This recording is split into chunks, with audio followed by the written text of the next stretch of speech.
From consistently featuring on lists of the most powerful women in the world to being awarded the Padma Shri for her outstanding contribution to banking, our guest today has not just broken the glass ceiling, she did it before it was even trending.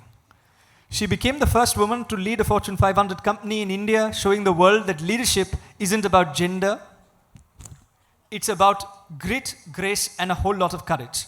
With an indomitable spirit, an eye for excellence, and integrity that never wavered, she transformed India's largest public sector bank, and now she's doing the same in the tech world as chairperson and CEO of Salesforce for South Asia.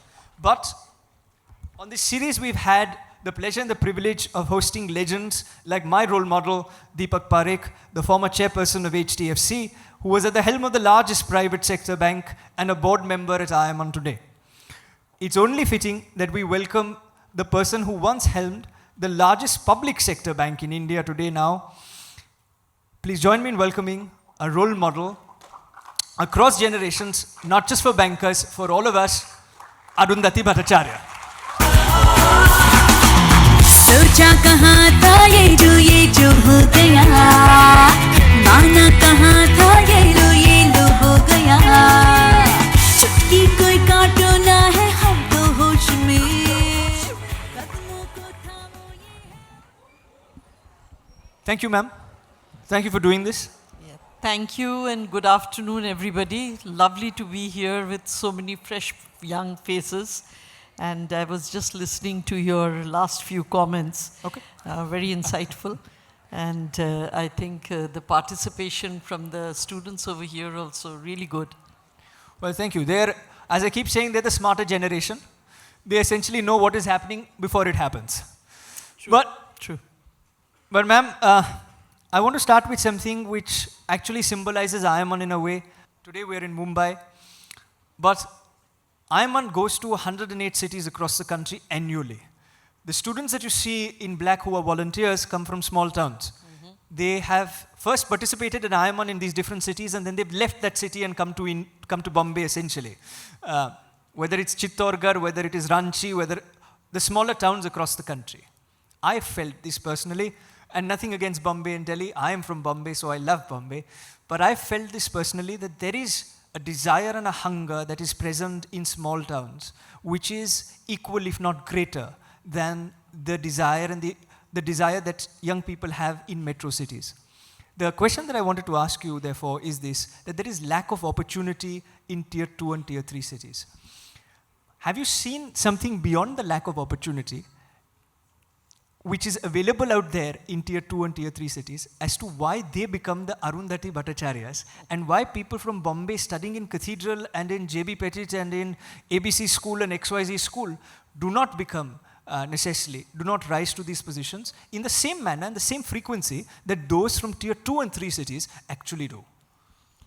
I think you answered the question right in the beginning by saying that there is a hunger there which you don't necessarily see in the bigger cities because the opportunities are far less, the resources are far fewer. You know, all of these things shape you and your willingness to go the extra mile. I also think one thing that people who come in from these places have is their ability to adapt. They basically are learning as they are going. For instance, I'll tell you something which is pretty silly, but it will show you what I mean. I grew up in small towns, as you know, Bhilai and Bokaro. I'm a Bengali, right? Now the word jhinge in Bengali basically means ridged gourd. Okay. Now jhinga is actually prawns in any of the metro cities. So the first time I went to a 5-star restaurant with somebody and they ordered jhinga, I was ordering, what the hell? Why are they ordering ridged gourd in a 5-star restaurant? And then I discovered what came on the table were actually prawns. So, you know, it's not as though I sort of looked surprised or anything. I learned, internalized and understood that, you know, when you are in such unknown kind of situations, you just have to look and learn. You know, you constantly look around yourself, you constantly absorb. You know, when the first time I was at a table with, 3 forks and 3 spoons and, all kinds of, other stuff, knives and stuff like that, I kept looking at others as to how they were using them in order to learn. I never had a chance of learning these things in small towns. It's true of everybody who comes in from the smaller towns. They have a degree of adaptability and a willingness to learn by looking around, by absorbing, that is actually very useful. Because then that habit extends into whatever you're doing, and it makes you very teachable. The learning spirit continues in you all the time. It makes you very teachable, and therefore they are more resilient also when they grow up, because they have learned from so many people and so many different things. Has there been an experience in your life that's deeply shaped you growing up as a child? Because you said, and from what I remember, is that you've grown up in small towns, and therefore, has there been any episode whilst you were growing up which you remember, which has had a profound impact on the Arundhati Bhattacharya that we know today? Yeah, one incident, and I don't know, I have narrated in this book of mine. Indomitable. Yes. Yeah, so I grew up initially in a place called Bhilai, which was a steel plant. And when we went into Bhilai, Bhilai was just, barren land, gravelly land. There was nothing over there. And the steel plant was just being set up. The kind of health services that we had were very rudimentary, extremely rudimentary. We had a health center, but we had the time of our lives. We used to play on the sand, piles of sand, etc., that were, kept for creating the roads and things like that. And one of my friends was a girl who lived opposite my house. She was a year younger to me, but she was one of my very good friends, and we were all a group of people. I used to play constantly with her. And suddenly she started coming less and less. And her mother said that she is not well. I asked my mother used to practice rudimentary homeopathy at that stage. I asked her what's happening, and she said, no, she's getting fever, and we are trying to find out why. They showed her at the local health center. The health center couldn't make out what was wrong. The closest big city was Calcutta. And they suggested to the parents that she should be taken to Calcutta to be checked out. Getting leave was a big problem for our parents, for our fathers who were working there, because this was construction going on, and sometimes construction couldn't, be halted. So he did get leave, he managed to get leave. But before they could leave for Calcutta, there was a day when there was a lot of hullabaloo in the neighborhood, and my mother went rushing out, and none of us knew what was happening. And then by the end of the day, we heard that the child had passed away. Okay, and she actually passed away in my mother's lap. And my mother was hugely disturbed. I understand later on, when I became older and I checked, she actually had contracted TB. And nobody understood that that was what was going on. But the thing is, my mother was very, very badly impacted. And she couldn't sleep at nights and all. And then suddenly I found that when we had gone off to sleep, that the light in the living room would be on. And one of these nights I crept out to see what was happening. And my mother was studying with a lot of thick books. My mother, by the way, she had lost her parents when she was very young. And she could study only up to the intermediate level before she got married. Okay? And I found her studying, and I asked her what she was doing. So I remember my mother was not very, not the kind who used to hug and kiss a lot and stuff like that. Parents those days were different. But this time she took me on her lap and she told me that she was studying to become a registered homeopath. And she said that, look, the healthcare services here are very poor. I do understand homeopathy, but I'm not registered. I want to become a proper homeopath and practice properly. This is the best I can do with the basic education I have. But remember one thing, never be a victim in your life. Always act. And I couldn't really understand what she's talking about. I was very young then. But over a period of time, I understand what she was talking about, because she couldn't help this child. She didn't want to be a victim. She didn't want to take action and not do something about it. Her way of getting out of her depression, of reacting to the crisis, was to take action, to enable herself to help more people instead of feeling helpless in the face of a situation which couldn't be helped. Means we couldn't go away from there. The jobs were few and far between. Just because healthcare services are not there, you don't leave a job and go. But then what do? You try and ensure that you yourself are able to provide more of these services. So that is a lesson that has stayed with me all my life. That, don't try to always externalize problems. Instead, try to see what you can do to make the problem better. Never be the victim. Try always to take some action in order to really, face that situation and help it along. This is so important today, ma'am, because in the day and age of social media, it's very easy to become the victim, because whenever something bad happens, we always feel, at least this is my personal experience as well, that we feel that saying, "Ye hamare saath kyun ho raha hai?" Why is this happening to us whilst everybody else's life is so brilliant and is so great and it's only happening to us? So then we start playing the victim card ourselves, and then we start saying that everybody is better off and there's something wrong with me. And then that leads from stage 1 to stage 4. And as I was discussing with somebody earlier, most of the diseases are psychosomatic in nature, and you can spiral down something which is very dark. So how do you obviously mentioned saying that you want to act, ma'am, and your mother taught you a very important lesson out there. Now, in this context of the question that I asked, when we see somebody on social media and we automatically compare, because that's what we're taught in school, to be able to compare. So when we compare that somebody else is doing better than us, and then we feel that, oh look, I studied so hard, I didn't get the marks, I didn't do this that well. How do I cope up with that? How do I deal with that? Of course, you will say, and this is what I'm presuming, but most people say this, that, don't look at the social media, work hard, and you're going to get out of the rut.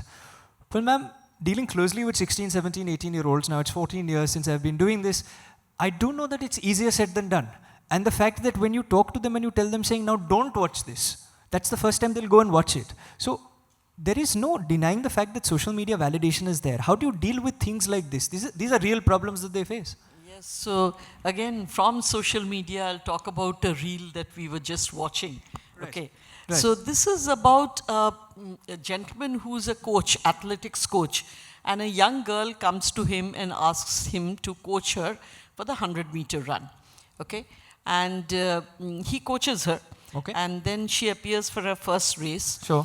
There are 8 participants. Sure. And she comes in 8th. And she's very, very crestfallen. She comes to her coach and she says, "I'm sorry, I have failed you. I have failed myself. I have come last." And the coach says, "No, you haven't." So she looks up and asks, "How come?" And he says, "You, first of all, have beaten the 20-second mark. I had you down for 19 seconds. And you actually have come in at 18 seconds, which means you have run the best race of your life." Okay, so if you have run the best race of your life, you have won. You have not lost. And the child perks up and he says, every day from now, you can do 18 seconds. You will go 0.01 seconds better. And if you are a better version of yourself every single day, then you don't need to compete with anybody. Just compete with yourself. How can you be a better version of yourself? For instance, there are days I make a goal for myself. I have to drink 8 glasses of water.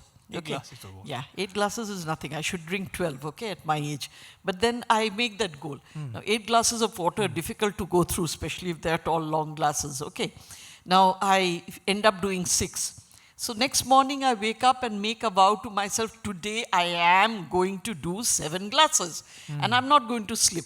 If I have done 7 glasses, I have bettered myself. Okay? Every single day that you wake up, better yourself in some little way. Doesn't matter which way it is. Some little way. If you keep being the best version of yourself, you'll find it's not so important to compete with others or to compare with others. Compare with yourself and better yourself. Sure. So this is the best way out, and this is actually a very practical thing to do. You compare yourself with what you were yesterday. But ma'am, how, again, I'm sorry I'm pressing on this to get an answer. How do you stop looking at somebody, you're going to school every day. You worked very hard to get into the basketball team. You trained rigorously. but you miss the spot. Like in my case, the debate team.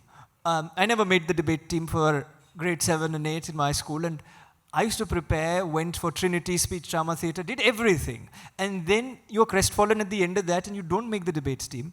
Then that rejection at that juncture, and I always had somebody in the form of my history teacher who used to always tell me saying, Rishabh, don't worry, tomorrow will be better. So is there an element of role models also that comes into play, that somebody that you can look up to who can essentially be that guide and can give you that solace at that juncture? Or do you think that it's a more internal process which should be done by yourself? See, for me, I think it's more of an internal process. And in fact, I was interviewing Mr. Gopichand, Pulela Gopichand. And he was talking about the importance of sport. And we all know about the importance of sport, how it is important in order to get calcium into your bones, to give you flexibility for team working and all of that. But he said something very different. He said it's very important for you to be that when you lose, you are getting publicly humiliated. Public humiliation at a very young age is also important. Why? Because it makes you resilient. Believe me, in life, there can never be anybody who will succeed at everything. You will succeed at some things. Yes, you didn't make the debate team, but you made this institution, I.I.M.U.N. Now, who would have thought that you would have been able to do that? If you had not trained hard then, would you have been able to do the communication that you're doing now? Your exercise is an exercise in communication. It gave you the skills, it gave you the strength, and having failed, you have stuck to it. That is the resilience that we need to understand. Failing is not something that, that you should take as a rejection, that you should take as something that's going to block your way. It's an obstacle which you are required to then cross. And frankly speaking, even when you, for instance, in office, you don't get a promotion, okay? You feel terrible for 2 or 3 days. After that, it's okay. It means there are so many people who haven't got promotions. Is there ever a person who has never missed a promotion in their life? I don't think so. They've always missed somewhere or the other. Does it mean that they've gone under? If you go under, then that is the problem. Which is why early on in life, you should start failing every once in a while. You should regularly fail every once in a while to make you dust yourself off, stand up, and get going again. No, absolutely. Very well answered. Very well articulated. Failure teaches you much more than success can in any form and in any place. Once you fail, then you kind of realize what you're actually doing and how to do it better. But ma'am, you spoke about communication. Communication and spoken English, I believe, are life skills. English is the lingua franca of the world. I'm pleasantly discombobulated whenever somebody comes to me and says that, Rishabh, now we have a new education policy in which English has been shifted from the primary focus of language to an optional language as well. So my thing is that India's greatest strength lies in spoken English and the fact that we are an English-speaking nation. Of course, you don't need Therurian English, but you need English in order to be able to communicate. And my question to you in that regard is this. What do you make of the decision of shifting English as an optional language and promoting more regional languages, which also personally I am for, and a lot of people that we discuss, they say this is a great thing, but what about the English part? Shouldn't yet the medium of instruction yet be the lingua franca of the world? So, let me put it this way. I was very much of the opinion that you were. But over the years, as I have interacted with various people from various places, one thing I've understood is it's much easier to learn in your mother tongue than it is to learn in a foreign language, okay? One way of ensuring that you are very comfortable in English is to teach it to you in a manner that it becomes almost like your mother tongue, which is to teach you very young and by listening, not by teaching you grammar. The best way to learn a language is to listen, not to read, not to actually, understand grammar. It comes automatically. Grammar comes automatically. If you hear a language, means often enough, That's the best way to teach a language. So English actually has become like a mother tongue to us because we learnt it very early on in age, and we learnt it by listening rather than anything else. But if you are not in a situation where you can learn English in that manner, then actually giving them knowledge in their own mother tongue is a much better idea. They learn much faster and better. Now the second thing is, it's great to do it in mother tongue, but is there enough material for them to really absorb that? For instance, let's take a language like Santali. How much of material is there in Santali? Now, therefore, if you say these people have to be taught in Santali, you are actually excluding them from the mainstream. So whatever can get you into the mainstream, that should be the language that you should actually internalize. But that doesn't mean that you should not be multilingual. Of course. In fact, I think one of the greatest strengths that we have in India is all of us can speak 3 languages minimum. Of course. All of us. Of course. And believe me, because y'all will really be the talent basket of the world, you should now not only learn 3 languages, 3 Indian languages, you should learn a language, foreign language as well. And it doesn't matter what foreign language, because the entire world is aging before we are aging. Can you believe it, in Salesforce, we have a support team that supports with Cantonese. With Cantonese? The Cantonese clients. So Cantonese is spoken in Hong Kong, in Taiwan, in the in the border areas, shore areas. Yeah. Very small. But the fact is, there are not enough people over there to be support engineers. So now, out of India, we are getting enough Cantonese-speaking people to support them. So knowing another language is actually good for you. Try to learn as many languages as you can, is my advice. But learn in the language in which you are most comfortable. If you're most comfortable in your mother tongue, that's the language you should learn in. If you're very comfortable in English, that's the language you should learn in. But try to ensure that whatever language you are learning in has very rich amount of knowledge to give you. Sure. Tamil, for instance, is a very, very rich language with a very long heritage. No reason why you can't learn in Tamil. Similarly, in Bengali, you have a lot of literature, lot of stuff. Gujarati, Marathi, they all have huge amount of stuff that it can give. If you have the ability, you should take it. Of course, of course.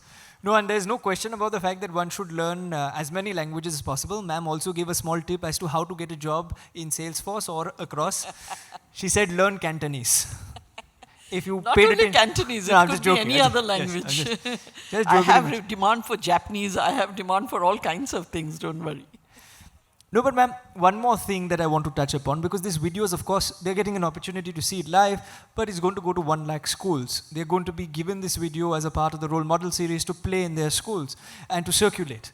One of the things that I personally believe is that financial literacy is something that should be taught in schools. Today, it is being taught. I'm Gujarati. Ironically, as my family likes to say, the only Gujarati who spends money and doesn't earn money.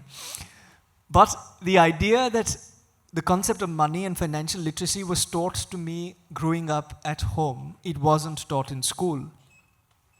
If you had to make a 30-second pitch to all the principals who will be watching and all the students who will be watching as to why financial literacy is something that should be learned and should be learned when they're 12, 13, 14 and 15, what would you say? I would say that there are 3 things that have to be incorporated in the school curriculum. One is communication, and that can be an extracurricular activity like it was in our time, okay, where we had to do debating and extempore speaking and elocution and all of that. The second thing I would talk about is value systems. Today there is no specific value system teaching in schools. We used to have moral science. We even used to have test papers on moral science. I think it's important to very clearly say that to a child. What is good, what is bad, what are the shades of grey, how do you avoid the shades of grey? It's important. We take it for granted, everybody knows, everybody doesn't, okay? So it's important for us to have value education. And the third thing that I would talk about is financial literacy and health consciousness. all of these things, all of these four things I think are very important. Financial literacy is something that is very basic to you. What are the two things you know that you will be with till the end of your days? There are only two things that will stay with you. Physical things. One is money and the other is health. Okay, so these two things, if you aren't taught to take care of it from a very young age, when will you learn?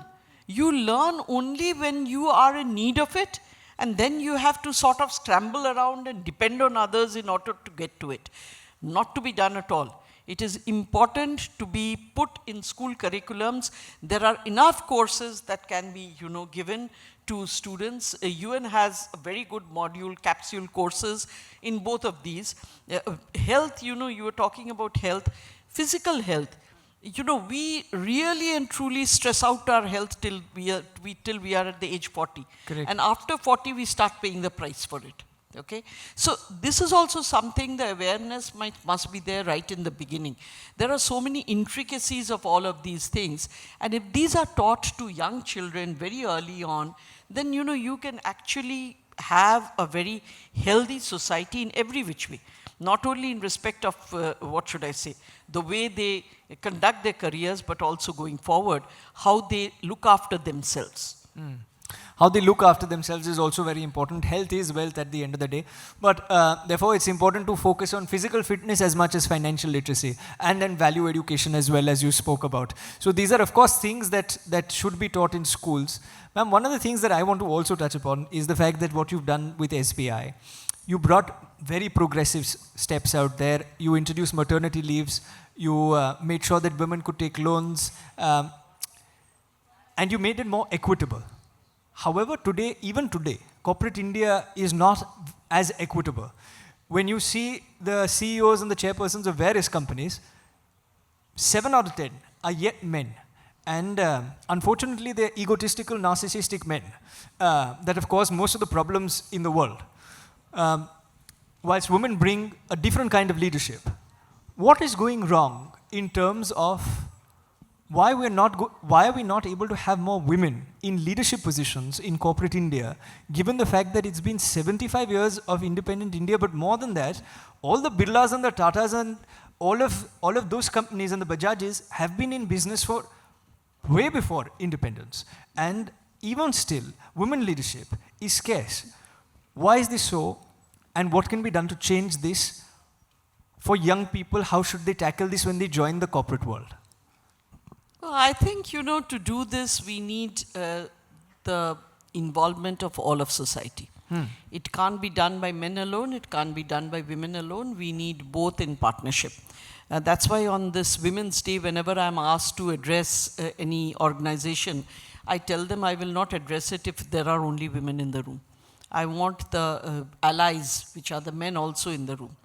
See, the reason why this has happened is, from time immemorial, women have been the primary caregivers. That role has not changed because, after all, women bear children and their primary caregiver role comes naturally to them. Okay.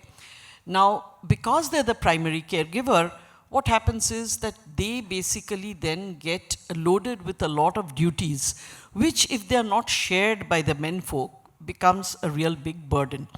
And I had checked in my organization, I was heading HR for a short period of time, as to when were the periods that the women, they fell out of the workforce.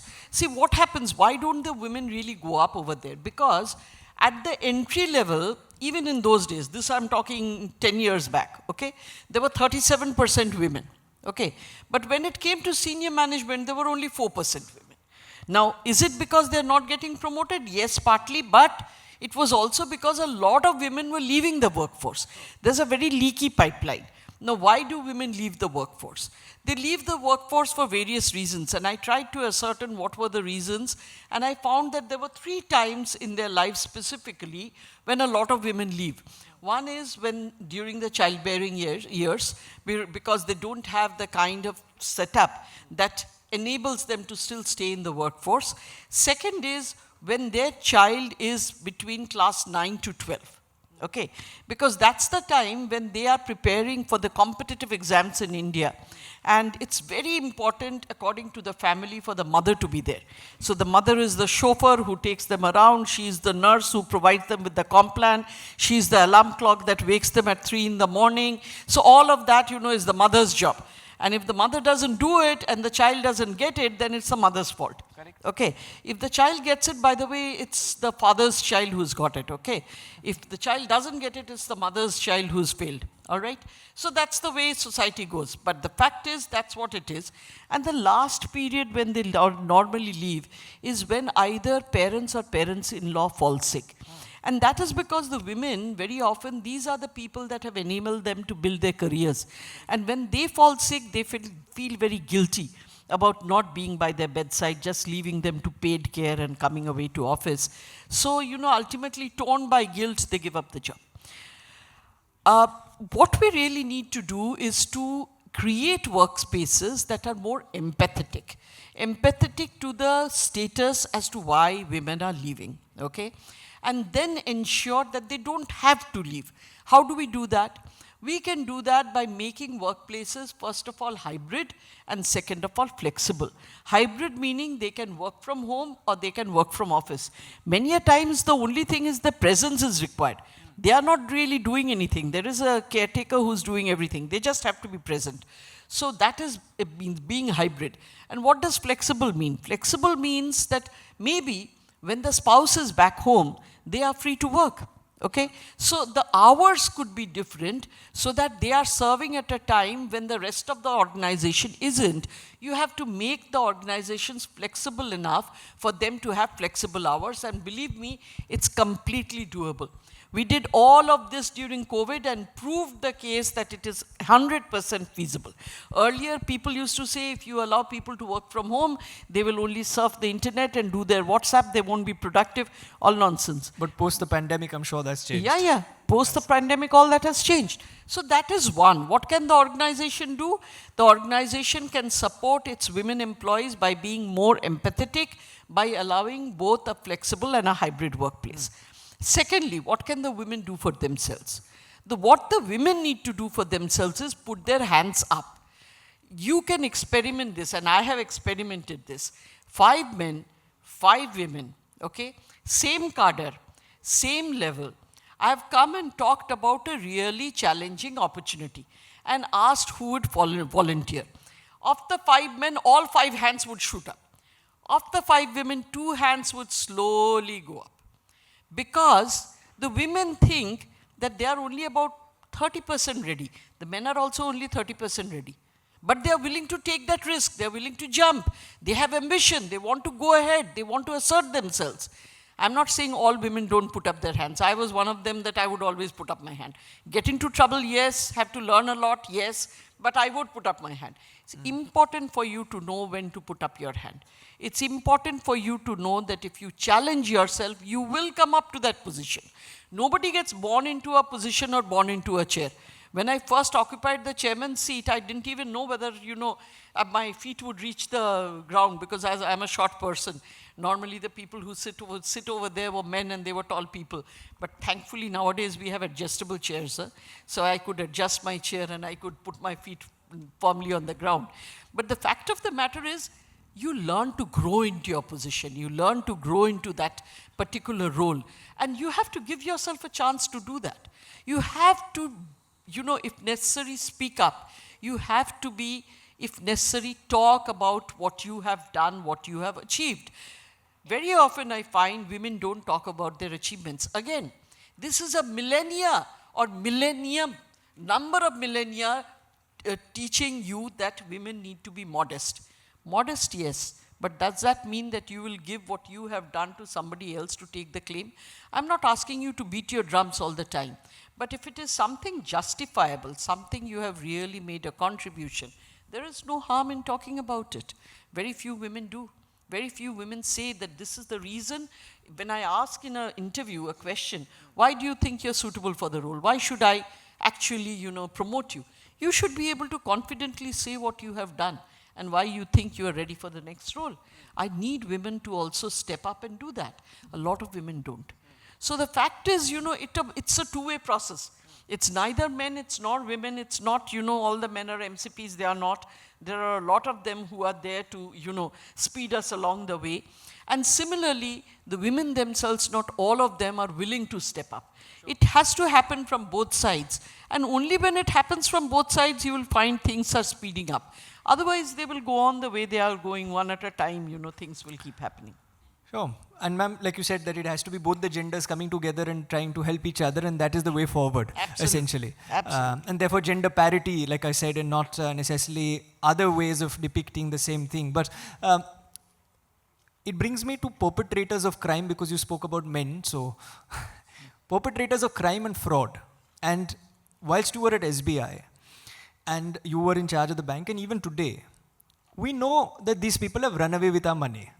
Example, Lalit Modi, Nirav Modi, etc. These people are sitting in countries overseas. We know the location of Mehul Choksi. We know where he is. He's taken the deposits of so many people. And he's gone to these, and these people have gone overseas. This has not happened in the last 10, 14 years. Even before, so many perpetrators. We let them go scot-free. It doesn't make a difference to the socio-economic class that is losing 1 lakh when they have 10 crore. But it is making a huge difference to the socio-economic class that has only 1 lakh and has put that 1 lakh in that bank.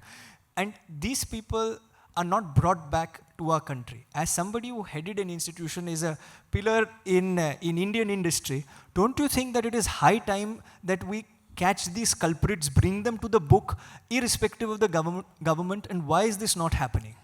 So, you have to understand that there are relationships between nations. Every nation is sovereign. Sure. And they have laws, okay? And our government, in spite of its best efforts, would still be stymied if the other government was not willing to give up somebody or the other. I'm sorry, sorry to interrupt, but I personally feel when Osama bin Laden can be executed, when you have somebody who has caused 26/11. Of course, one is financial fraud. Second is also loss to the country in terms of life. These people are freely sitting.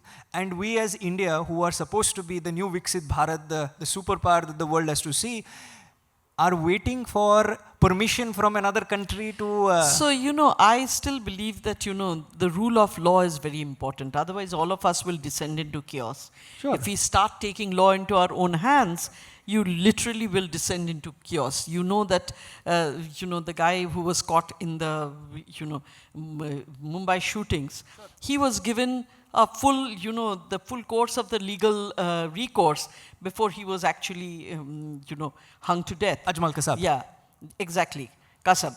But the fact of the matter is, that's what we are. And I believe that is by far the best. Now, America, at that point of time, was economically strong enough to did what it did with Osama bin Laden. You also have to understand that India is economically not that strong to have that kind of power in the world. So these are matters that cannot be really understood at a much lower level. You have to understand them at a much more macro level. Sure. And my own feeling is that, instead of riling at the fact that the government is not able to do this, we should try to understand, first and foremost, what can we even do with the people in our own country? Are all the perpetrators in our own country punished as yet? Of course not. We haven't. We haven't been able to even see that. So, let's try and ensure that the country as such becomes stronger. Sure. That our economy is strong enough for us to command that respect in the world, that when we say something, people sit up and listen. Sure. Instead of, looking at these things, you should look at how the country is trying to build itself up. How can I contribute to the country instead of trying and finding the faults that the country may have? I'm not saying that everybody is not trying their best, or even if they're trying their best, they're failing. But the fact is, what do we need to do so that we don't fail? What do we need to do so that people listen to us?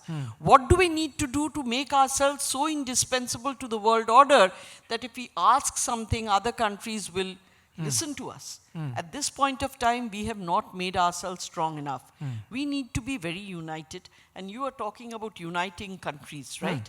Uniting countries is very important because of these matters. Even when you're talking about money laundering and a lot of money goes out, it crosses 3 boundaries. Correct. And you're not able to access the data anymore. Correct. Because everybody has sovereignty over their data. They will not allow the data to cross the boundaries. Now, how do you bring about a collaboration of nations that will agree that in respect of wrongdoing, in respect of crime, we will, as a group, respond to it, rather than look at our own sovereign laws, rather than resist it?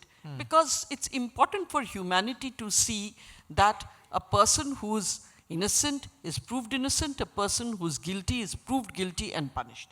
It's important. Correct. Now, nations in themselves agree to that. Do they agree to it as a polity? They don't. Now again, that's work that needs to be done. And work Sure. that needs to be done by our youngsters over here, because they are the future. No, absolutely. And uniting the world and spreading the idea of India is what I.I.M.U.N fundamentally has been trying to do in its own small infinitesimal manner in countries across and in India. What, ma'am, I was trying to ask you, and of course you've answered it partially, is that of course the diplomatic relations between nations and the macro picture and so on and so forth. But at the same point in time, when Antigua and Barbados, we are not able to get somebody from there, then the reason why I'm mentioning this is because, ma'am, you write of NPAs. I know how hard it is to raise sponsorship for an NGO. I know that we are in a more privileged position because people know about us, but I know so many NGOs that don't get money because the bank says, or the company says, or people saying that we don't have the money to give, and there is so much of money that is being taken away in illegitimate ways, of course, within the country and outside. I would say I'm a civic nationalist, patriot, but it angers me, and therefore the reason why I asked you in front of them is because as industry, don't you think that the people who run industry should come together and build laws in order to help the government build laws such that those perpetrators cannot leave the country and they're brought to book within the country? Like for us, for even Ajmal Kasab's case. Ajmal Kasab we caught out here, so we were able to try him. So many people lost lives in our city in 2611, and 2611, the other people who were the masterminds behind this went and sat in America and in different parts of the world, and we were unable to date, we've not been able to bring them back. So what I'm saying, of course, that is from a political standpoint, but I'm saying from the industry standpoint in terms of the economics of it, don't you think, of course, CII and FICCI and all of them are working towards things like this, but don't you think there should be a stronger regulation to be able to... So I don't think, it's the fault of regulations. I think it's the fault of the way we enforce them. Okay. It's not regulations that are fault. Too many regulations, you strangle industry.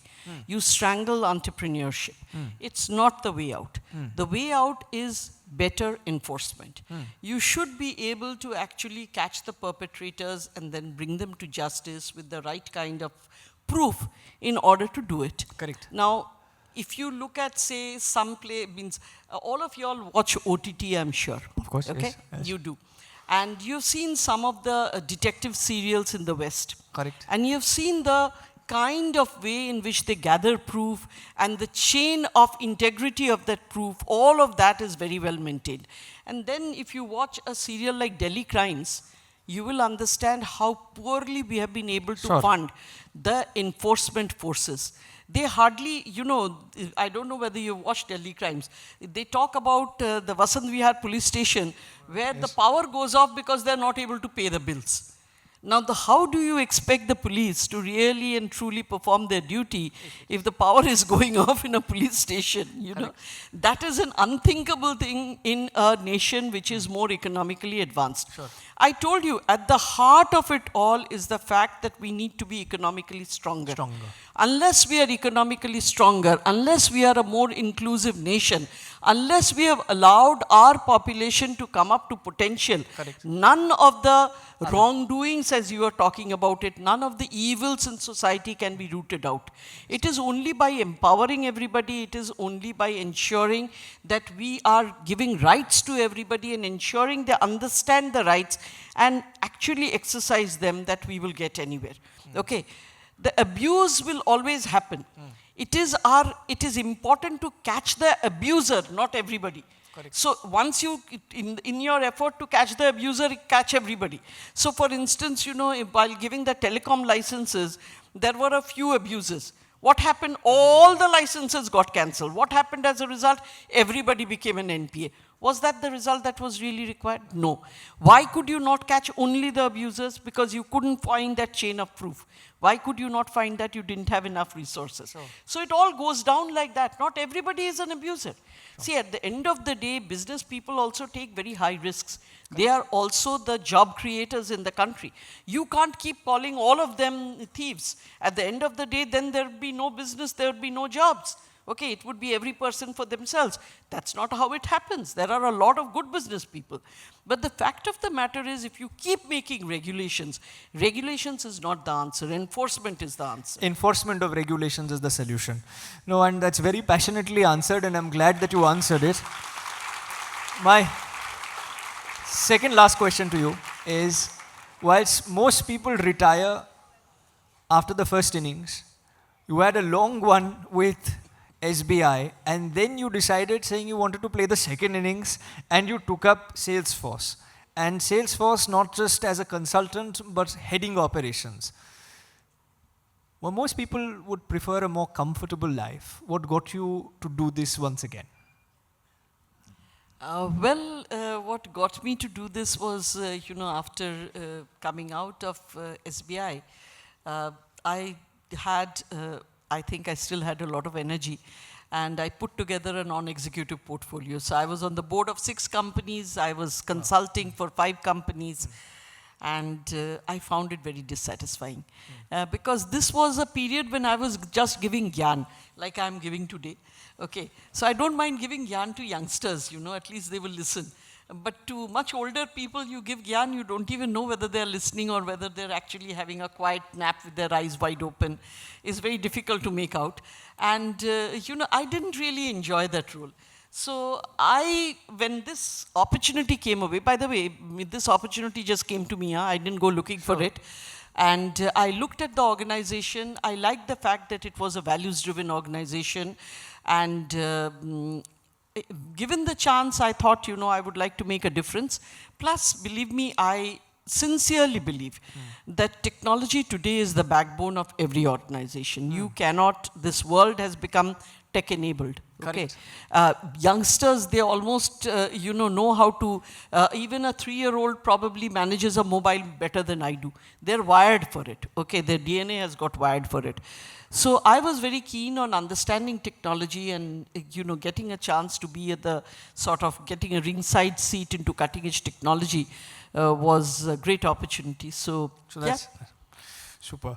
And we hope that we have that indomitable will that you have even today.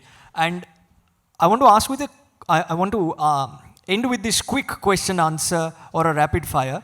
The first thought that comes to your mind when I say the following words. When I say role model, what's the first thought? My mother. When I say value-based leadership. Value-based? Value-based leadership. Leadership. Okay. Value-based leadership. The first word that comes to mind is, it's a given. It's a given. No leader can be anything other than value-based. When I say ethics, what's the first thought? Integrity.